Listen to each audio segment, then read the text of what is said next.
pessoal, sejam muito bem-vindos ao nosso encontro de hoje. Eu sou a professora Juliana, estamos aqui hoje para conversar sobre fundamentos de estruturação empresarial. Hoje é a nossa última aula, a gente já está triste desde o começo, né, porque a gente não vamos nos ver mais, mas hoje nós vamos falar sobre dois assuntos bastante importantes, tá? Ó, aí na tela para vocês, vamos começar já com a falência e recuperação de empresas, né? Esse é o tema de hoje. A gente teve a possibilidade de trabalhar numa unidade de estudo, né? A gente vem caminhando, né?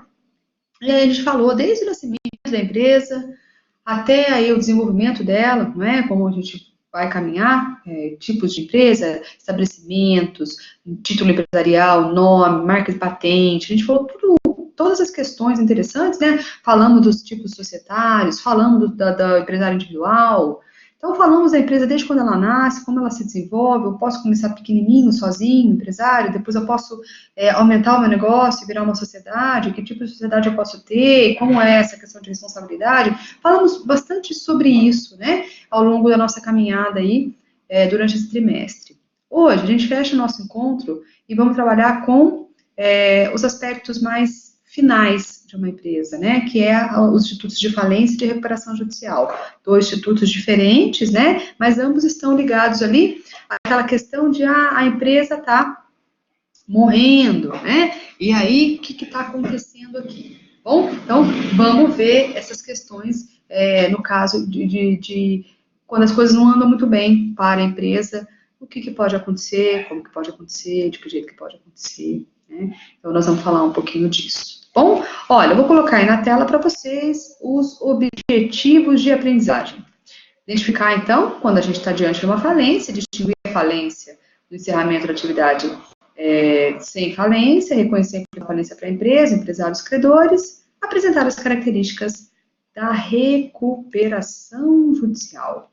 Então, a gente vai falar de duas coisas diferentes. Vamos fazer um paralelo aqui, uma questão mais simplista, para a gente poder criar a ideia na cabeça e depois a gente vai trabalhar isso de uma forma um pouquinho mais complexa, tá? Falência quando a empresa morreu. E a recuperação judicial quando ela está na UTI. Bom, quando a gente fala desses institutos, né, de falência, de recuperação judicial, é importante a gente lembrar que quando a gente começa uma empresa, ou quando uma empresa inicia, né, o início de uma empresa, ela se constitui de forma como a gente falou aqui, né, às vezes eu quero empreender, quero ter um empreendimento, e aí eu vou sozinho, eu vou com mais de uma pessoa, que aí eu posso caracterizar a questão da sociedade, a gente tem os atos constitutivos, a gente começa aquela empresa com o intuito de que, nossa, esse negócio vai ser muito bacana e vai dar super certo, vai ser super legal, né, com um olhar mais positivo. Mas a gente sabe que empreender não é uma tarefa muito fácil, a gente precisa ter uma gestão, um planejamento, uma organização muito grande para isso, né? Por quê? Porque a gente pode se deparar com riscos, né? E um dos grandes riscos de uma empresa é a questão de crise, né? De crises econômicas, né? Porque é uma questão que não está ali sobre um controle, né, do empreendedor. E as questões econômicas, sociais do país, eles surtem reflexos diretos na atividade empreendedora, né? Então, eu posso passar momentos de crise, isso é na verdade, um risco que toda empresa corre, né?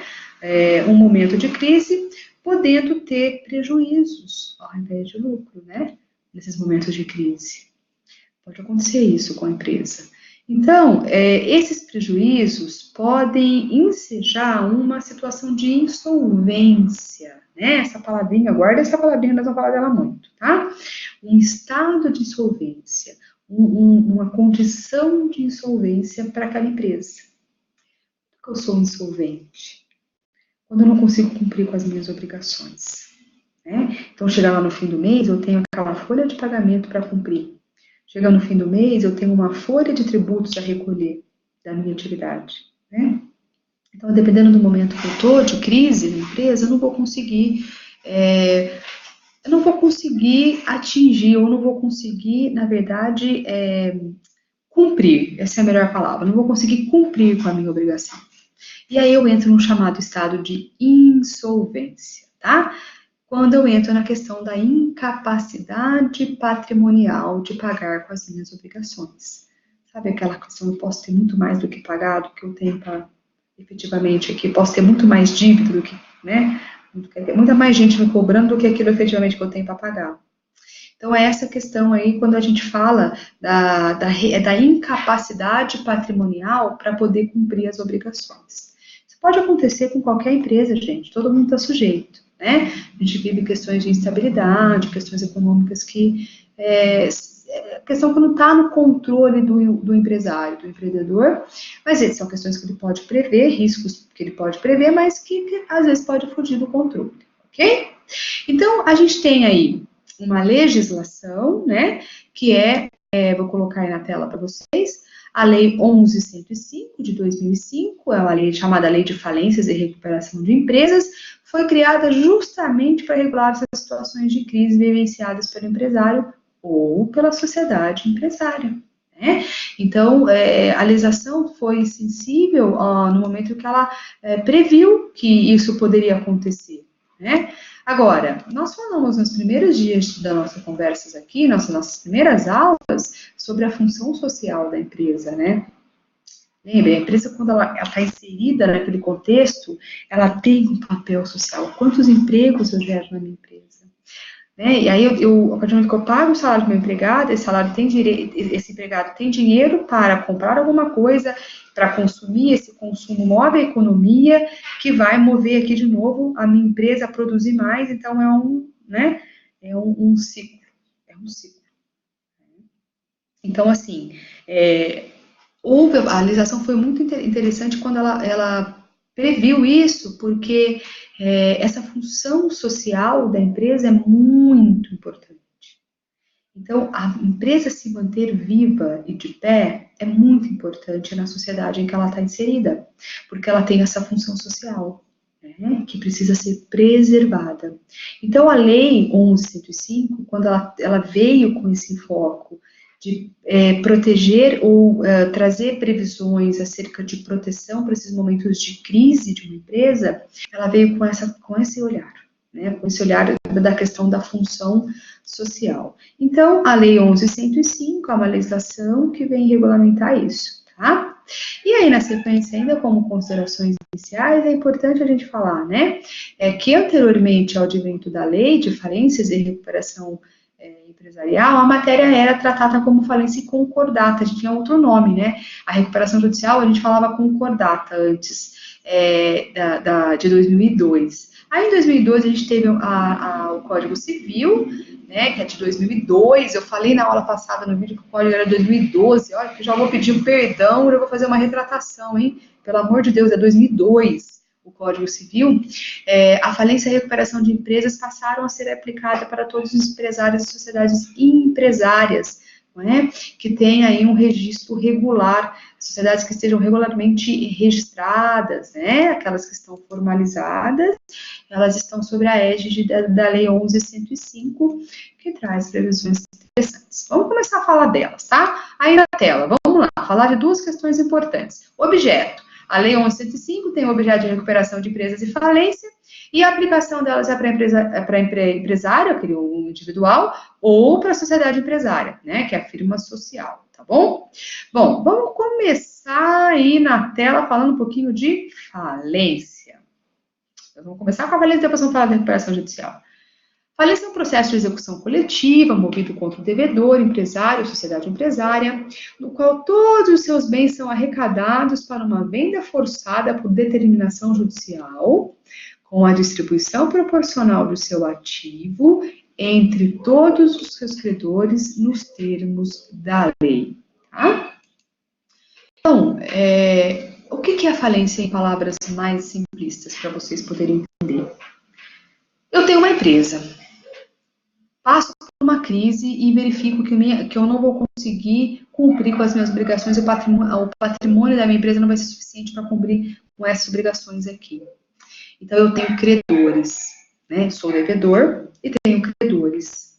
E esses credores querem, por óbvio, receber o seu crédito, né? E eu não tenho condição.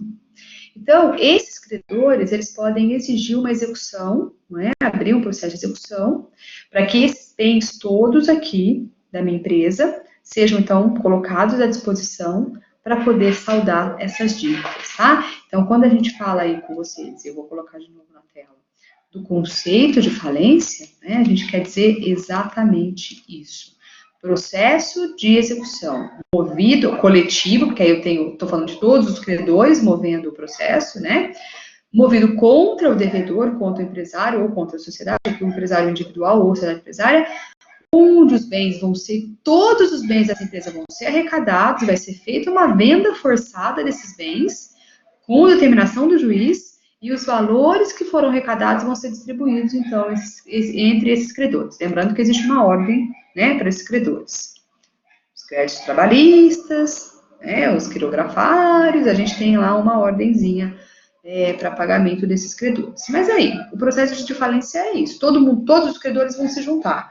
Juntando, todo mundo. Vamos entrar com o processo de fazer o pedido de falência. E no pedido de falência, então, esses bens todos vão ser arrecadados, vão ser vendidos, e o produto que se vende daqui é distribuído para todo mundo, seguindo uma ordem que a legislação determina. Tá bom? Bom, ainda sobre a falência, a gente vai colocar para vocês uma figurazinha. Será decretada a falência do devedor que, sem relevante razão de direito, não paga no vencimento obrigação líquida, materializada em título ou título executivo protestado, cuja soma ultrapassa equivalente a 40 salários mínimos, na data do pedido de falência. Aquele que pede a sua autofalência, então, os credores podem se reunir e pedir, ou o próprio empresário pode pedir a sua autofalência. Aquele que for executado por quantia líquida não paga, não deposita, não nomeia bens a penhora dentro do prazo legal. Não cumpre o plano de recuperação empresarial, pratica qualquer ato de falência. Então, a falência pode ser decretada quando eu tenho lá, né, tem um monte de dívida, de débito, não saldo, tenho lá os boletos todos se vencendo na data X, não pago nas datas do boleto, estou devedor. Então, esses credores pode ser decretada a minha falência. Pode ser decretada a minha falência quando eu mesmo peço. Já estou vendo que a empresa está indo para o buraco e falo, ai meu Deus do céu, não vou dar conta desse negócio aqui, eu mesmo peço a autofalência, tá? Então, a possibilidade de se vender esses bens e poder pagar todo mundo, ok? Já tem um processo lá, que está em andamento, né? Esse processo, eu estou ali com esse processo, tenho títulos executivos sendo cobrados judicialmente, e aí eu não consigo cumprir com esses títulos executivos. Eu não consigo, nesses processos aí que já estão em andamento, cumprir com a minha obrigação. Pode ser decretada falência também. Tá? Então, a falência pode ser decretada aí em várias situações. Bom, seguindo ainda na tela, para a gente poder conversar um pouquinho. A decretação da falência, ela vai trazer um juízo universal, então todos os bens vão ser aí trazidos para dentro desse processo, então cria-se um juízo universal, indivisível e competente, para conhecer todas as ações sobre bens, interesse, negócio do falido, ressalvadas as causas trabalhistas. Tá? Então, aí a gente cria um juízo, eu tenho várias pessoas na mesma situação, eu crio um juízo universal. Quem pode requerer a falência? A gente acabou de falar agora há pouco, tá? O próprio devedor, na forma do disposto, no artigo 105, aqui nós estamos falando do artigo 97 do Código Civil, o cônjuge sobrevivente, qualquer herdeiro, cotista, né, que faz parte da sociedade, qualquer credor, tá? Também podem requerer a falência. Sentença. Sentença de falência é aquela que vai introduzir o falido e os seus credores no regime jurídico falimentar. Tudo bem? Então, o juiz decreta ali por meio de uma sentença, né? Decretei a sentença de falência. Essa empresa agora faliu. Agora a gente vai pegar todos os bens dessa empresa e vamos fazer aí um juízo universal, né? Vamos criar o juízo universal e vamos dividir esses bens aí para os seus credores. Então, é decretada por meio de uma sentença, porque a falência é um processo, tá, pessoal? Tem que ser por meio de processo judicial. Então, o juiz decreta a falência por meio de uma sentença. A partir de agora, essa empresa morreu mesmo, né? E ela vai introduzir o falido aí, seus credores, no regime jurídico falimentar, a partir da sentença, tá? O falido, a partir da sentença, ele está inabilitado de exercer atividade empresarial, tudo bem? A partir da decretação da falência. Decretou a falência até a sentença, tudo bem? Ele fica ali proibido de exercer atividade empresarial. Tá? Então, não vai poder exercer atividade empresarial mais. Uma outra figura bastante importante dentro dos processos de falência e também de recuperação empresarial é o administrador judicial, tá? Então, o juiz vai trazer ali a massa falida. A massa falida são todos os bens, tá? Esses bens vão ser administrados. Por quem? Pelo administrador judicial. Quem pode ser, tá? A administração da massa falida atribui à lei determinadas funções a 3 agentes. O magistrado, o representante do Ministério Público, os órgãos de falência, tá? Sendo estes últimos agentes específicos do processo falimentar, o administrador, a assembleia e o comitê de credores, que a gente vai falar daqui a pouquinho. Então, a administração da massa falida tem aí três pessoas. MP, Ministério Público, magistrado e os órgãos da falência, então o administrador judicial, a Assembleia de Credores e o Comitê dos Credores vão ter um papel importante dentro dessa administração da massa falida, tá? Os bens estão todos ali, vão precisar vender, asta pública e tudo mais, ok? Isso vai ficar sobre a égide do administrador judicial. Esse administrador é um agente, é um auxiliar do juiz. Ele, em nome próprio, vai cumprir as funções cometidas pela lei. A lei traz as funções para esse administrador judicial, tá? A lei auxiliar do juiz, o administrador também é um representante da comunhão dos interesses dos credores. Ele vai ali estar auxiliando nesse sentido, né? Qual é o interesse desses credores, ok? O administrador judicial é um profissional idôneo. Ele pode ser um advogado, preferencialmente um advogado, um economista, administrador de empresa, ou contador, ou uma pessoa jurídica especializada, tá? Nomeado pelo juiz, ok? Então, é uma pessoa de confiança do juiz. O juiz fixa para ele valor e forma de pagamento, de remuneração, ele é remunerado, tá? Observada a capacidade de pagamento do devedor, né? O grau de complexidade do trabalho, os valores praticados no mercado. Então, tudo isso vai ser levado em consideração na hora de fazer aí essa remuneração. E quais são as responsabilidades desse administrador? Ele está sendo remunerado, ele tem responsabilidade, né? Dentre os atos processuais de responsabilidade do administrador, devem ser destacados 4, tá? Verificação dos créditos, o relatório inicial, as contas mensais e o relatório final, né? Ele vai verificar os créditos. Então, eu sou uma pessoa credora daquela empresa que está no estado de falência. Eu tenho que habilitar o meu crédito. Eu apresento aqui, olha, eu tenho 25 boletos que totalizam aqui no total de R$250 mil que a empresa não me pagou. Eu tenho que habilitar o meu crédito, eu tenho que mostrar esse crédito para o administrador judicial. Então, ele vai verificar os créditos, ele vai ver quem são as pessoas que devem, aliás, quem são os credores, quais são os valores do crédito, se os créditos são créditos realmente passíveis de serem levados para a questão da falência, tá? Então, ele verifica os créditos. Além de verificar os créditos, ele também vai ficar ali como administrador. A gente colocou aí na tela, estou voltando aqui para vocês. Ele vai fazer um relatório inicial, então ele vai relatar inicialmente, olha, como administrador eu verifiquei esse crédito dessa empresa, o valor total que essa empresa que a empresa falida deve é tanto, não é? Os bens que tem nessa empresa, que vão ser bens que vão ser usados para saldar essas dívidas, são esse, né, que é a massa falida. Ele faz o relatório inicial, as contas mensais, ele vai fazer o acompanhamento dessa empresa, é uma administração mesmo, tá? Da massa falida. A partir do momento que decreta-se a falência, o empresário ele fica inabilitado para o exercício da atividade, mas tudo que está ali dentro vai vir aqui para a questão da falência, para responder para os credores. Então, ele vai fazer essa gestão dessas contas mensais, depois do relatório final, tá? O término da falência acontece com 2 etapas, o encerramento do processo falimentar e a extinção das obrigações do falido. Terminou tudo, né? Pagou todo mundo que tinha que pagar? Ok, estamos encerrando aí o processo falimentar, tá? Esse é um processo bastante complexo. A gente falou aqui, né? Estamos falando, parece simples, não é. É bem o trabalho do administrador judicial extremamente complexo, né? Um profissional habilitado, porque ele tem que fazer uma análise ali bastante profunda, né, sobre as questões. Então, é um trabalho de bastante responsabilidade, né? E ele fica responsável ali pela administração da nossa falida durante esse período do processo falimentar. Então, é algo de bastante expressividade.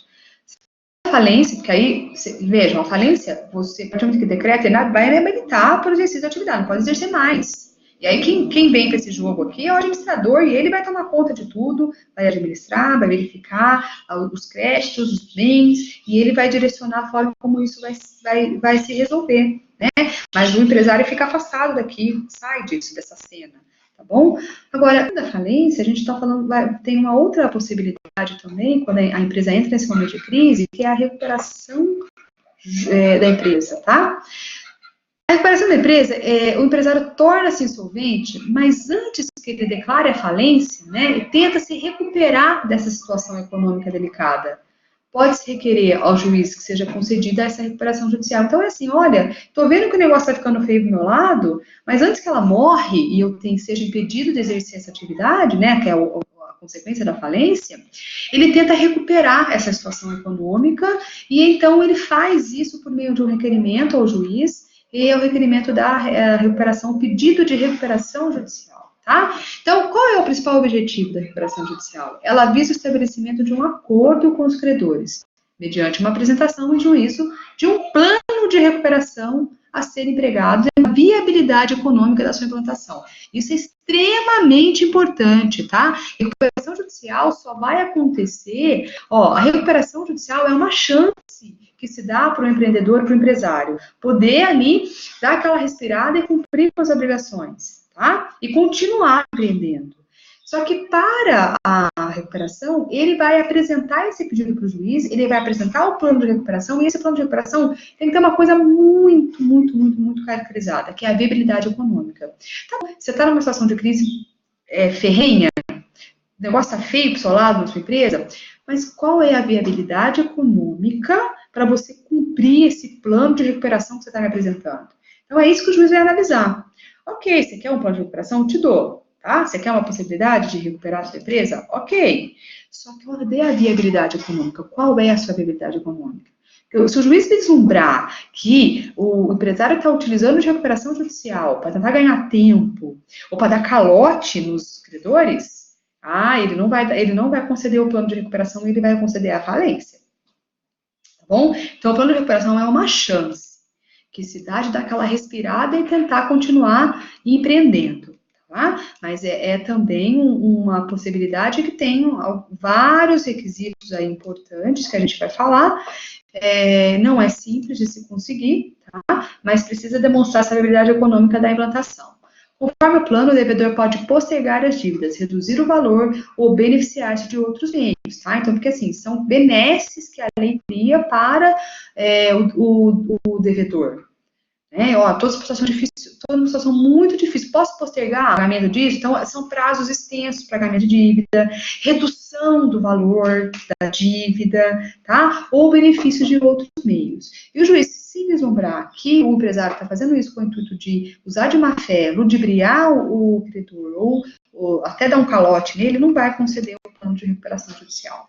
Então, ela tem por objetivo viabilizar a superação da situação de crise econômica do devedor, a fim de permitir a manutenção da fonte produtora, do emprego dos trabalhadores, dos interesses dos credores, promovendo assim a preservação da empresa, lá, de novo, função social, estímulo à atividade econômica, é esse o ponto, tá? Da recuperação judicial, principalmente, porque a falência já morreu, né? Agora aqui, a possibilidade da empresa ainda continuar e cumprir a função social dela. Então, por esse processo, também é nomeado um administrador. Okay? Requisitos da recuperação judicial. Tem que ser empresário, esse empresário tem que ter uma inscrição regular, essa inscrição regular tem que ter mais de 2 anos, não pode ter obtido recuperação judicial ordinária há menos de 5 anos, nem recuperação judicial especial há menos de 8 anos, se já teve uma recuperação há menos de 5 anos ou há menos de 8 anos, não vai ter de novo, tá? Então não tem 2 vezes, é uma benesse que a lei dá, mas espera aí, vamos combinar que não dá para ficar dando isso toda hora, então tem requisitos, tá? Ausência de condenação. Condenação, então, a gente está falando de crimes, né? Crimes falimentares. Não pode ter, né? Se ele tiver ali crimes, cometimentos de crime, não vai ter direito a plano de recuperação judicial. Então, os elementos do plano de recuperação. O plano de recuperação tem que ter discriminação analisada dos meios de recuperação a ser empregados, seu resumo, demonstração da viabilidade econômica, aqui, de novo, falei agora há pouco, o laudo econômico-financeiro de avaliação dos bens e ativos da empresa. Ok, estou querendo prazo maior para pagar minha dívida, estou querendo benesse. sou devedor, sei, como que é? Não nego e pago quando puder? Mais ou menos isso? Sou empresário devedor. Sei que eu estou devendo, sei que minha empresa está num momento difícil, quero um plano de recuperação. A hora que eu apresento esse plano de recuperação, tem que ter esses requisitos todos que a gente falou, demonstrados no plano de recuperação. Eu tenho que mostrar para o juiz a viabilidade econômica da minha empresa, tenho que mostrar os balancetes. Olha, estou no momento de crise aqui, mas olha, eu tenho isso de cliente ainda para entrar, eu tenho isso de trabalho para entregar, eu tenho isso de grana para entrar. Então, eu tenho que mostrar a viabilidade econômica da minha empresa para o juiz, porque se eu não mostrar, se eu não mostro a viabilidade econômica, qual que é a probabilidade, senhores? A probabilidade é que eu vou dar um calotão na empresa. É isso? Calote. Eu estou querendo um prazinho a mais, aí, olha, eu vou dar uma respirada, vou fingir que eu vou fazer um plano de gestão para ganhar tempo. Não é isso? Para poder resolver e, ó, pinicar e deixar todo mundo na mão. Então, se o juiz perceber isso, ele não vai deferir. Primeiro, discriminação pormenorizada dos meios de recuperação. Então, eu tenho que detalhar os meios pelo qual eu vou fazer essa recuperação, demonstrar a viabilidade e laudo econômico, os balancetes aqui da avaliação dos bens e ativos. O que eu tenho na minha empresa? Quais são os meus bens? Os ativos, lembra dos bens ativos patrimônio intangível, lembra? Tá, o que eu tenho aqui na minha empresa que é capaz de responder por essa dívida? O que vai entrar ainda? Então, eu tenho que mostrar isso com laudo. Esses laudos são balancetes, tá bom? Vão mostrar a saúde financeira da empresa e se ela tem condição de cumprir com o plano que ela está determinando. Então vamos lá, eu tenho não sei quantos credores, a minha proposta de pagamento proposta de pagamento em 180 meses, 15 anos, né?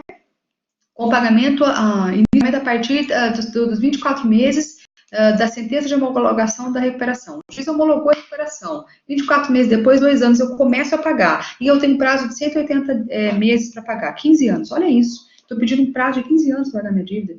Então, pode-se acontecer isso no plano de recuperação? Eu posso trazer essa opção? Eu posso. E aí eu vou mostrar para o juiz a minha viabilidade para cumprir isso nos prazos de 15 anos. Eu vou conseguir cumprir, ou se o juiz perceber que eu não vou conseguir cumprir, ele não vai autorizar. Ele não vai conceder aí o meu plano de recuperação judicial, tá? Além do plano de recuperação judicial, que é esses elementos que a gente falou, existe a possibilidade da recuperação extrajudicial, ok? O devedor poderá requerer a homologação em juízo do plano de recuperação extrajudicial. Aqui não estou falando de processo, é antes, tá? Aqui é extra, ó, fora do processo. Juntando sua justificativa, documento que contenha seus termos, condições, com assinatura de credores que a ele aderirem. Eu posso fazer um plano de recuperação extrajudicial, não que seja feito por processo. O devedor poderá também requerer a homologação do plano de recuperação judicial. A homologação é o acordo, tá? A homologação do juiz, ou seja, a concordância do juiz, que obriga todos os credores por ele abrangidos, desde que assinados por credores que representam mais de 3/5 de todos os créditos de cada espécie por ele abrangido. Então, a possibilidade também de você fazer a recuperação extrajudicial, tá? Então, olha, para a gente fechar aqui, falei para vocês de falência, então a empresa morreu, o que a gente vai fazer agora com os credores? E, afinal, tem um monte de gente que tem dinheiro para receber dessa empresa. Então, aí a gente sai em cena um empresário que fica inabilitado para o exercício da atividade empresarial, entra em cena um administrador judicial, que é um profissional que é nomeado pelo juiz. A gente viu que pode ser preferencialmente aí contador, administrador, advogado, né, pessoas que têm relações mais, conhecimentos técnicos com relações empresariais, e a gente viu tudo que pode acontecer nesse período, a questão da massa falida, a administração dessa massa falida, a responsabilidade do administrador, né, a decretação da sentença, a sentença que decreta a falência, e depois o final, quando você tem a extinção da falência. Depois a gente viu a possibilidade da recuperação também, empresarial, quando a empresa está no momento de crise, está apertada, está ruim, ela ainda quer dar aquela respirada para poder seguir com a atividade empresarial, então ela apresenta plano de recuperação judicial, e aí nesse plano de recuperação ela vai trazer a forma como ela vai cumprir com essas obrigações, geralmente questões de extensão de prazo, né, ou redução de valor de pagamento, ela apresenta propostas, os credores habilitam também, né, a recuperação, né, concordam ou não, podem concordar, podem apresentar objeção, concordar ou não concordar com o plano de recuperação, apresentam objeção, apresentou objeção, não concordou com o plano que apresentou, a gente tem a chamada Assembleia de Credores, tá? Então, apresenta a objeção, fala, ó, não estou concordando porque estou achando que esse prazo de 180 meses é muito grande, 15 anos é muito tempo. Não concordo com o prazo, porque isso aí está nítido que é um calote. Olha os laudos apresentados pela empresa, da saúde financeira da empresa, ela não vai ter condição de ficar com isso daqui 15 anos. Então, eu sou contra, apresento uma objeção a esse plano, eu sou credor, tá? Apresento uma objeção ao plano de recuperação. E peço, então, que seja determinado uma Assembleia Geral de Credores. Aí marca-se a Assembleia Geral de Credores, todos os credores participam, comparecem, e aí verifica-se uma possibilidade de acordar sobre a forma de pagamento desses créditos, tá? Então, a recuperação judicial tem essa possibilidade. Ok, pessoal? Então, o que eu tinha para conversar com vocês hoje era isso, a gente vai ficando por aqui também, o nosso último encontro, né? Falei no comecinho da aula, as unidades 11 e 12 encerram o estudo dos fundamentos de estruturação empresarial. Espero que vocês possam ter aprendido bastante coisa aqui nesses conceitos que a gente trabalhou na aula de hoje, nas aulas anteriores. A gente viu lá a empresa, desde quando ela nasce, quando ela desenvolve, quando ela morre, né? Um processo aí importante. Vocês estão dentro de empresa, ou se não estão, farão parte de empresa. É importante entender toda essa caminhada de uma estruturação empresarial, né? Até para que você possa orientar o seu cliente. Espero muito que vocês possam ter aprendido esses conceitos basilares, né, do estudo do direito empresarial, um ramo bastante importante. As relações empresariais no Brasil movem a nossa economia, né? Então, a gente já falou disso quando falamos de função social da empresa, qual é esse papel, né, essa representatividade de uma sociedade, importantíssimo que ela seja uma empresa saudável, que possa se manter no mercado, possa caminhar, né, e que não chegue aí nesses pontos finais de falência e recuperação que a gente colocou, mas existe essa possibilidade, então precisa entender como que funciona isso, e a gente abordou no encontro de hoje, tá? Olha, quero agradecer muito a atenção de vocês, a paciência de estarem comigo durante esse trimestre, nessa unidade de estudo que nós trabalhamos, foi um grande prazer, um imenso prazer estar com vocês, poder compartilhar um pouquinho dos conhecimentos, tá? Eu espero que um pouquinho do que eu falei possa ter ficado aí na cabecinha, no coração de vocês, tá bom? Eu vou ficando por aqui, um grande abraço a todos, desejo muita sorte aí na caminhada do estudo, né? Conhecimento nunca é demais, conhecimento sempre é transformador e vocês estão no caminho certo, tá? Então, eu desejo muita sorte, muito sucesso sempre na caminhada de cada um de vocês, naquilo que vocês escolheram aí profissionalmente, tá? Vou ficando por aqui. Um grande beijo a todos. Tchau, tchau, pessoal. Até mais.